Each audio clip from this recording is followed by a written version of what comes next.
اور اس کے بعد ایک نقش بھی آپ کو بتا دیتا ہوں، اپنی فیکٹری میں، اپنے دکان میں یا اپنے مکان میں بھی رکھ لیں، مکان میں بھی بہت برکت ہوگی انشاءاللہ، یا شو روم میں، جو بھی آپ کی کاروبار جدھر بھی ہو، یہ نقش اس کو دیکھ لیں،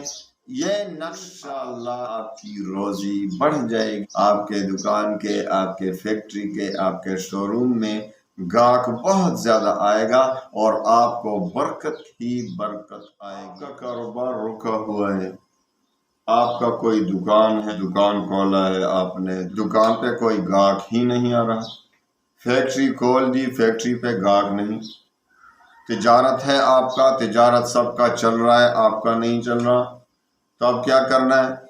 اللہ سے واسطہ بنائے، اور کیا کرنا ہے؟ آپ نے اللہ سے واسطہ بنانا ہے، آپ نے اپنے گناہوں سے استغفار کرنا ہے، سب سے بڑی شرط۔ گناہوں کی وجہ سے پھنس گئے ہیں ہم، گناہوں کی وجہ سے رزق کی تنگی آتی ہے، تو سب سے پہلے آپ نے استغفار پڑھنا ہے، صبح و شام، استغفر اللہ ربی من کل ذنب واتوب الیہ، یا استغفر اللہ الذی لا الہ الا هو الحی القیوم واتوب الیہ، یا صرف استغفر اللہ ربی، یعنی توبہ کی نیت سے کہ اللہ میں گناہگار ہوں، توبہ کرتا ہوں۔ اور اس کے بعد ایک نقش بھی آپ کو بتا دیتا ہوں، اپنی فیکٹری میں، اپنے دکان میں یا اپنے مکان میں بھی رکھ لیں، مکان میں بھی بہت برکت ہوگی انشاءاللہ،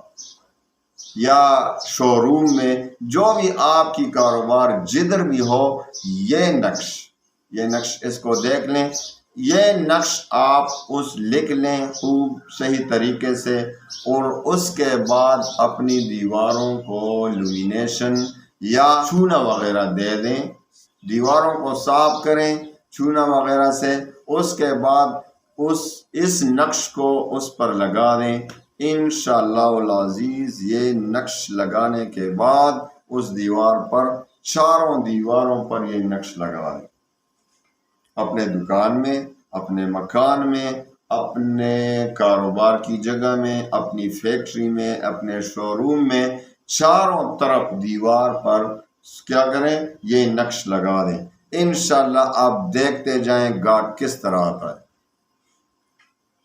آپ کو انشاءاللہ گاہک سنبھالنا مشکل پڑ جائے گا، آپ ٹرائی کریں، تجربہ کریں، لیکن استغفار کرنا شرط، استغفار ضرور کریں، کیونکہ گناہوں کی وجہ سے ہم پر تنگی آتی ہے، رزق کی تنگی آتی ہے۔ حدیث پاک میں آتا ہے کہ ایک بندے کے لیے آسمان سے رزق آتا ہے، آسمان سے، لیکن وہ گناہ کرتا ہے تو وہ رزق، وہ روزی واپس چلی جاتی ہے اس سے، تو توبہ کریں۔ ہمارے رزق کی تنگی کی سب سے بڑی وجہ ہے وہ گناہ ہے، ہم گناہ سے بچتے نہیں، بچنے کی کوشش ہی نہیں کرتے، اور جو گناہ ہم نے کیا ہے توبہ نہیں کرتے۔ التائب من الذنب کمن لا ذنب لہ،